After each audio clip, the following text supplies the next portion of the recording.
Sabi nyo, rent ninyo. Opo. Kasama po kayo sa nagre-renta? Ako po ang nagre-rent. Ah, kayo po nagre-rent? Opo. Aba, marami na kayo naipon. Ang Mr. and Mrs. po, binibili po sa amin yan ng 63 pesos per kilo.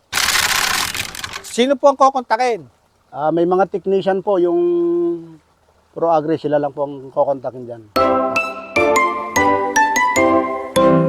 Pebrero 11, alas 2:32 ng hapon. At narito po tayo sa Cavite Plum. Ayan. At nakikita po natin yung mga tanim na palay na mayroong mataas, may mababa. Nakahilera. Ito po yung tinatawag na Mr. and Mrs. na tanim. Opo. At meron po tayong makakapanayam na seed grower. Yan si Kuya Rene Guillermo. Magandang hapon Kuya Rene. Magandang hapon po, Kajegaw. Opo, at kasama rin po niya yung mga kaibigan dito sa Cavite. Kuya Rene, kailan pa po kayo seed grower? Ako po yung nagsimula ng maging grower ng Mr. and Mrs. noong pong 2023. 2023. Opo. Pero bago Mr. and Mrs., kayo ba seed grower na rin? Hindi po, yung pong biyanan ko ang seed growers and breed. Bakit po kayo nahikayat na maging seed grower ng Mr. and Mrs.? Kasi po, sa karanasan namin sa pagsasaka, lalo na po nung bumagsak ang presyo ng palay, nung maoperan po kami sana magtanim ng Mr. and Mrs., nakita po namin na mas maganda po ang kita. Kaya po, nagtanim kami ng Mr. and Mrs. Pwede po nga pakibanggit, ano po yung magkano po kita, para yung po mga kasamaan po natin magsaka, baka gusto rin maging seed grower.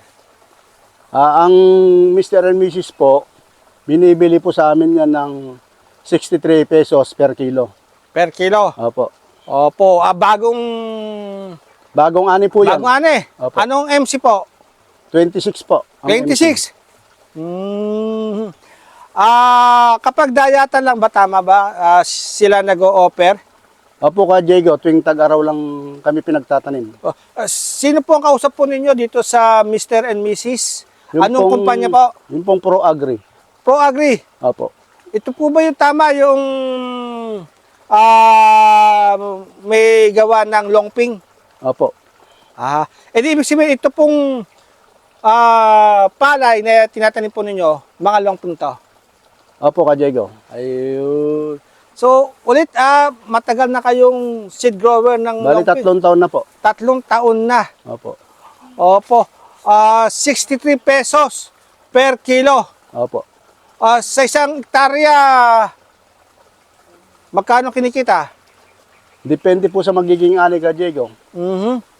Pagka po naka 5 tons ka, maganda-ganda po ang kita. Dito po sa inyong lugar, ano po ba yung average na ani kapag dayatan? Ako po, naranasan ko na rin mag 5 tons. Nung pong nakaraan, hindi natin hawak ang panahon. Nakakulang 5 tons po nung nakaraan. Opo. At 63 pesos ang turing. Opo. Opo. Ayan. Paano po ba yung mga interesado po na nais din na makapagbenta ng 63 pesos? Yan naman po paano kung gagawin? gusto nilang magtanim, may mga nakikita naman po nila kung gusto magtanim ng iba, pwede po silang magtanim. Sino po ang kukontakin? May mga technician po, yung ProAgri, sila lang po ang kukontakin dyan. Opo. Meron pong binabanggit na inuupahan yung bukirin from 60,000 to 80,000. Tama po ba yun? Hindi po. Nung pong may irrigation, ang nagiging rent po namin per hectare, 60 to 70. Sabi nyo, rent ninyo, Opo. kasama po kayo sa nagre-renta? Ako po ang nagre-rent. Kayo po nagre-rent? Opo. Aba, marami na kayo naipon. Paano? Sapat lang naman po at malaki ang At gasto. kaya nyo na magrenta ng bukid o paano po ba ang laban ninyo dyan? Komo kami po, wala namang malaking cash. Kinakausap po namin yung may-ari ng bukid. makaani po, saka namin ibibigay yung pinaka-rent. Pumapayag naman po sila. Ayun. So, kapag nung may patubig, magkano po ang 60 po to 70. 60 to 70? Opo. Eh ngayon po, como na-late po yung agos ng irrigation, halos diesel lang ginamit namin, napapayag po namin yung iba na 30,000 per hektar. 30,000? Dahil malaki po ang naging gastos namin. Oo. Eh, yung 80 sinasabi, wala po ba yun? Eh, meron din po siguro yun. Kaya lang, sa amin po kasi hanggang 70 lang. Ay, sa inyo po. Opo. Depende Maaari po sa yung ibang pag-uusap seed grower. yun. Opo, baka yun makaani din. Ang makaani din. Opo. Pero ang lumalakad po talaga, nag-start kami ng 60,000. 60. So, sa 30,000 per hectare ang upa. Ngayon pong nawala ang tubig ng irrigation. Talaga kasi sigurong walang plano magtanim. Opo, malaki po. Tsaka malaki po yung gastos. Malaking gastos. Opo. Ilang hektarya po narenta po ninyo ngayong dayatan? Migit kumulang po sa kan siguro mga 20. 20 hektarya. Opo. Wow. Opo. At dito lamang po yan sa Cavite. O pumupunta pa kayo sa ibang lugar para magrenta? Doon po sa barangay ko Makapabilag at saka dito po sa barangay Cavite. Ayun. So, meron pa bang ibang requirements? Meron pa kayo titignan na klase ng lupa o kaya lokasyon para operan po ninyo ng renta? Pagka po pinatignan namin sa technician, pag inapprove nila, ayun po, pwedeng ipasok. Sila po talaga ang nagdidesisyon. Opo. Pero usually po, kinakailangan ba ito malapit sa kalsada o kahit sa gitna? Mas mainam po kung malapit sa kalsada para pare-parehas na hindi mahirapan. Ayun, yun pa talagang hinahanap Opo. no? Ayan. May iba po ako ng tanong, kuya. Napansin ko nga po, yung pong palay ng Mr. and Mrs., merong paguhit na malataas Opo. kaysa doon sa, Opo. una bang tinatanim yun o yung talagang tubo niya mas mataas siya doon sa katabi niya? Yung pong isang guhit, yun po yung mister. Mister, Opo. una siyang tinanim? Una po. Una siyang tinanim. Kasunod po yung misis. O kaya siya mataas dahil una siyang tinanim. Kasi ka Diego, magkaiba po ang katangian ng lalaki at babae. Kaya mas malaki po talaga yung lalaki. Yung lalaki, ito po yung Yung pong isang tudling lang. santodling po na to. Opo.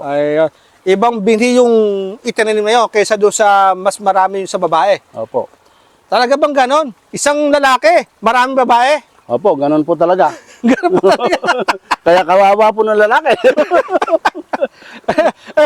So, paano po yung ginagawa doon sinasabing pollination? May narinig po ako sinasabi, lalaki ay gamit daw para sa pollination. Tama po ba? Pakipaliwanag nga po. Opo. Pagdating ka Diego na yung pong babae may bunga na at ganun din po yung lalaki, hinahaguran po namin ng lubid yan. Nahaguran po ng lubid. Opo. Para po yung pollen ng lalaki mapunta sa babae. Maasawa po niya kumbaga. ganon. Opo. Tutulong po yung tao. Opo, yung pong tao ang hahagod sa lubid. Hahagod. So, lahat po na yan. Hahagurin yan. Opo, lahat po yan. So, kapag namumunga ba o sumasapa o paano ba Ayun, tawag doon? pagka po sumasapaw na siya. Sumasapaw na. Opo.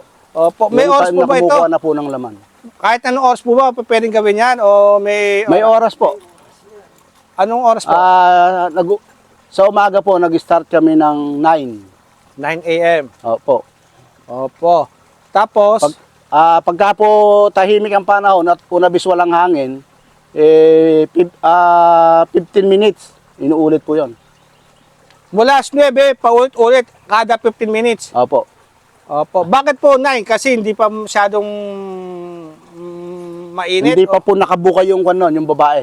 Hindi rin po siya malalagyan kahit na Kaya tsaka 9. sa umaga po mahamog pa rin. Kaya, Okay, kailangan uminit na yung babae. Opo. Pero kung minsan po ang suggest sa amin ng technician, 8:30 haguran nyo na para matanggal na yung hamog, mapagpag na. Opo. Mapagpag na. Pero total naman every 15 minutes inuulit po ninyo. Opo ka Diego. Opo. Tapos hapon, pwede pa. Hindi na po hanggang kuwan lang po siya. alauna. Hanggang alauna na. Opo. Kinabukasan po, Kinabukasan po ulit. mga ilang araw po yan? Kalimitan po, 15 days. 15 days. Opo. Yun po. Ayun. So, Saka nasa order din po ng technician. O, haguran nyo pa, haguran po namin. nakikita rin po ng Opo. technician. Opo. So, ito pong technician na Pro Agri, lagit-lagi nakalalay. Opo. Bumibisita sila. Opo. Sila po ang guide namin. Ay, opo, ito naman, tanong ko. Nagre-renta nga po kayo. Opo. Yung po nirentahan po ninyo, mayroong mga porsyentuhan. So, sila din po yung katrabaho. Yung mga nirentahan po ninyong bukid, yung porsyentuhan nila. Hindi, ako na po ang may porsyentuhan doon. Paano naman po ang laban itong mga tao mo o yung tinatawag na porsyentuhan doon sa bukid? 10% po sila. Opo, Ang trabaho po nila, sila ang maggagayak ng bukid, magbuhat pa lang sa pagpupunla. Opo. Opo. Pagdating naman po ng malapit ng anihin, kasi may ibang trabaho po yan, katulad nga po yung paghagod sa lubid. Opo. Dagdag na trabaho po yun. Dagdag na trabaho po yun. Sigun po sa naging usapan namin, may another po silang sweldo ron sa pagpag. Tsaka po yung spray nung tinatawag na GA3. Ayun, sasahuran mo na lang yun. Opo. Opo. Yung iba po kasing grower naman, 12% nga, sa kanila po, trabaho na po lahat ng porsyentuhan yun, wala naman silang Ayun. ukuran. Kaya sigun po sa pag-uusap nyo ng porsyentuhan mo. So, Kung saan 12% kayo magkakasundo. kasama yung paghahagod. Opo. O kaya naman, mananatili ng 10%, sasahuran mo na lamang. Opo. Sa inyo, ano mas maganda? Kayo na nagre-renta.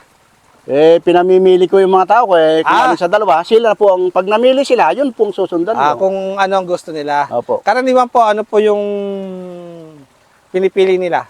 Karaniwan po, 10%. 10%. Para wala na rin silang iintindihin na kwan. Tsaka yung sahod, meron no? Opo. Opo.